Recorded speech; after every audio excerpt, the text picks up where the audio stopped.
योग वशिष्ठ का ये सूत्र कहता है, the mind is samsara, the mind is also said to be bondage, the body is activated by the mind just as a tree is shaken by the wind.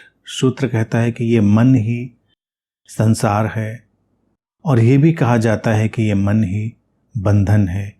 ये शरीर इस मन के द्वारा उस तरह ही सक्रिय किया जाता है जैसे हवा किसी वृक्ष को हिलाती है। प्रत्येक क्रिया के पीछे एक विचार होता है, मन होता है। मन ही क्रियाओं को सक्रिय करता है, शरीर को गति देता है। सूत्र कहता है कि मन ही संसार है। तो संसार से भागने से तो कोई बात बननी नहीं है। संसार से भागकर कोई, जिस संसार को वो अपना संसार समझता है, वो कहीं भी जाएगा, अपने मन को साथ ले जाएगा और जहां उसका मन होगा वहां उसका अपना संसार बस जाएगा। सब इस मन को वैयक्तिक करते करते, पर्सनलाइज करते करते अपना अपना एक संसार बसा लेते हैं। किसी का संसार बहुत स्वर्गिक हो जाता है, किसी का संसार बहुत नारकीय हो जाता है। ये संसार की दुविधा है और संसार की पीड़ा भी है। अब व्यक्ति संसार की इस पीड़ा से बचना चाहता है तो वो कुछ और उपाय ढूंढता है। धार्मिक कर्मकांडों में लग जाएगा, अध्यात्म की तमाम तरह की सर्कस में लग जाएगा, लेकिन मूल रूप से वो अपने मन की ओर नहीं लौटेगा। ये मन ही संसार है, तो इस मन की ही शुद्धता पर काम होगा। इस शुद्धता के लिए उसको समझना होगा, उससे मैत्री करनी होगी। मन कोई दुश्मन नहीं है, मन हमारा सबसे अच्छा मित्र है। लेकिन यही मन अगर हम उसको अशुद्धता में डाल दें तो हमारा सबसे बड़ा शत्रु भी हो सकता है। मन के हारे ही हार भी हो जाती है, मन के जीते जीत भी हो जाती है। मन चमत्कार भी कर सकता है और मन विध्वंस भी कर सकता है। मन असीमित शक्तियों का स्रोत है। स्रोत से निकली जो सृजन की धारा है वो मन की इस संरचना और मन की गतिविधि से ही संचालित होती है। तो इसलिए हमेशा ध्यान रखें, मन के साथ कोई लड़ाई नहीं, मन के साथ कोई युद्ध नहीं, मन को समझना है।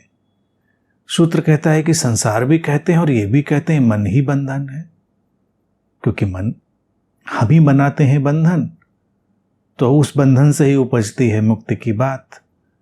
वस्तुतः न कोई बंधन है न कोई मुक्ति है, जो जैसा है वैसा ही है। इस चीज को देखना, स्वीकारना और उसमें ठहरना ही वास्तव में मुक्ति है। लेकिन जो जो बंधन मन पैदा करेगा, मन उसी से अपनी मुक्ति भी चाहेगा। तो वस्तुतः ये बंधन और मुक्ति का जो सारा घटनाक्रम है, जिसको हम आध्यात्मिक घटनाक्रम समझते हैं, ये एक व्यर्थ का घटनाक्रम है। हम मन को जानें, मन को समझें, हम अपने मनोविज्ञान में उतरें तो बंधन कहीं होते ही नहीं, बंधन समाप्त हो जाते हैं और वही मुक्ति है। सूत्र कहता है कि जैसे हवा किसी वृक्ष को हिलाती है, ऐसे ही ये मन इस शरीर को हिलाता है। शरीर की गतिविधियों के लिए, शरीर के संचालन के लिए हम जो कुछ भी क्रिया कर रहे हैं, जो कुछ भी हम इस संसार में विकास कर रहे हैं, शरीर के माध्यम से ही कर रहे हैं। शरीर अलग अलग तरह से सक्रिय होता है। ये बोलना, ये सुनना, ये देखना, ये महसूस करना, ये सभी तो शरीर के ही माध्यम से, शरीर को ही सक्रियता है। मन ही शरीर को झकझोरता है, तो हम एक तरह से सुनते हैं, एक तरह से देखते हैं, एक तरह से बोलते हैं।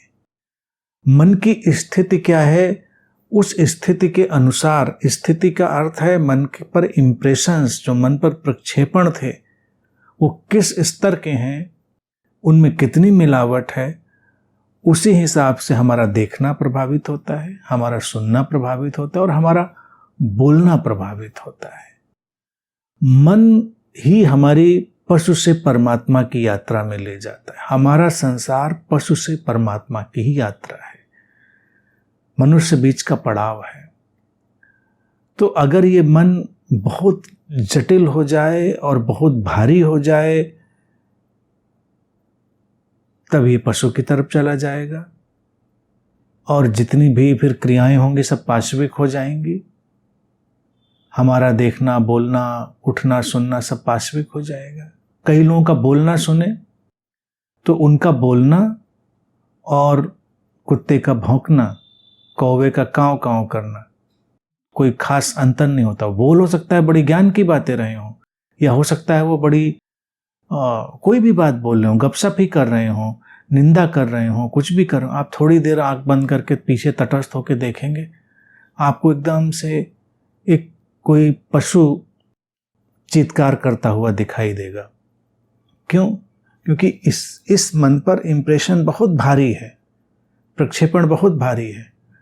और फिर कुछ लोग कुछ भी कह रहे हों, बोल रहे हों, हमको बड़ा संगीतमय लगेगा, बड़ा प्रीतिकर लगेगा। ये उस मन से उठती हुई वाणी होगी जो बहुत कम प्रक्षेपण में होगी, कम से कम हो रहे होंगे। तो इसीलिए हमेशा एक बात ध्यान रखें कि जीवन वैसा ही है, संसार वैसा ही है, लेकिन इसको हर कोई वैसा ही नहीं देखता। सब अपने अपने मन की स्थिति के अनुसार इसे देखते हैं।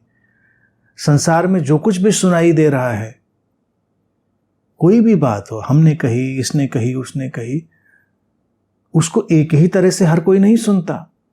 वो अपनी मन की स्थिति के अनुसार ही उसको सुनता है। और जब कोई अभिव्यक्ति देता है तो अभिव्यक्ति भी उसकी मन की स्थिति के अनुसार ही होती है। सारे जो शारीरिक क्रियाकर्म हैं वो व्यक्ति की मन की स्थिति के अनुसार ही है। और यहीं पर बड़ी रोचक बात आ जाती है।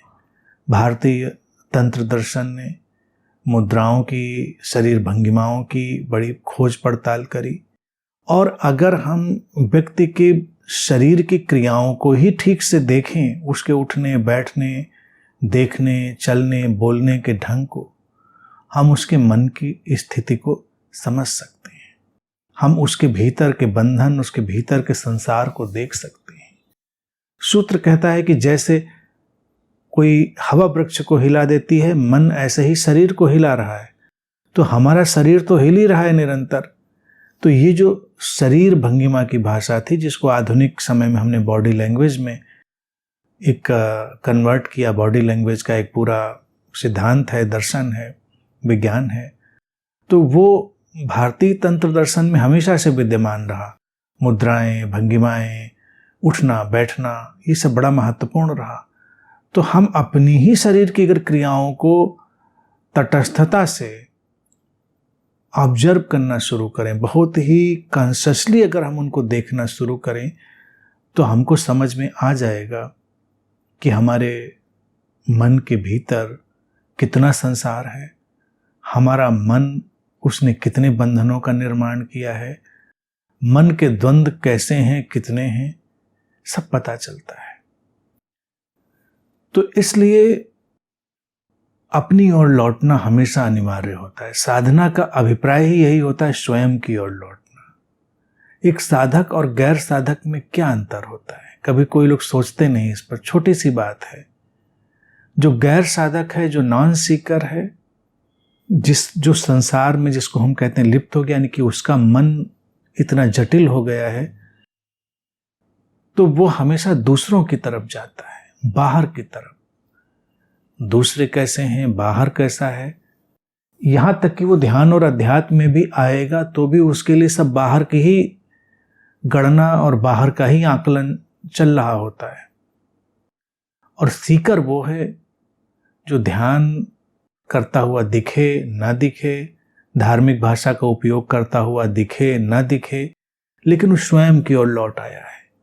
वो स्वयं के मन का अवलोकन करता है, वो स्वयं के शरीर का अवलोकन करता है। शरीर जब किसी भी दशा, भंगिमा, व्यवस्था, अराजकता में जाता है, तो वो अपने भीतर लौटकर देखता है कि उसके मन में क्या गति चल रही थी, उसके मन की अवस्था क्या थी। जब शरीर शांत होकर बैठा है, जिसको वो ध्यान कहता है, तब भी वो अपने मन का अवलोकन करता है, क्या उठ रहा है, गिर रहा है उसके अंदर। तो ऐसा व्यक्ति सीकर होता है। जो अब बाहर की किसी गतिविधि में अपने को इन्वॉल्व नहीं करता, वो स्वयं की ओर लौट आया है। और स्वयं का शरीर और स्वयं का मन दोनों, अपने मन को जानना है तो अपने शरीर को भी जानो, और शरीर को जानना है तो अपने मन को भी जानो, दोनों को जानो। हम मन की तरफ तो जाना चाहते हैं, उसको शुद्ध करना चाहते हैं, और शरीर को बिल्कुल हम देखते ही नहीं, शरीर को बिल्कुल देखते ही नहीं। हम अगर एक सप्ताह अपने उठने, बैठने, सोने, बोलने, प्रतिक्रिया करने, अपने देखने के तौर तरीके, इन सबको हम अगर अवलोकित कर लें, ऑब्जर्व कर लें, तो हम अपने मन के परिदृश्य की एक बहुत गहरी स्पष्टता अपने भीतर पा पाएंगे। और वो जो हमारी स्पष्टता होगी वही हमें मुक्त करेगी। जो बंधन आ गए हैं वो सब समाप्त हो जाएंगे और जीवन एक सुंदर सुव्यवस्था की ओर जाएगा, जहाँ पर न कोई तथाकथित बंधन होगा, न कोई तथाकथित मुक्ति होगी, क्योंकि जीवन हमेशा मुक्त है। मन इस यात्रा में संसार और बंधनों का एक काल्पनिक निर्माण करता है, और हम जैसे ही उस कल्पना को देख लेते हैं वो कल्पना कट जाती है। जीवन वही हो जाता है जो है परिपूर्ण और चैतन्यपूर्ण, सच्चिदानंद।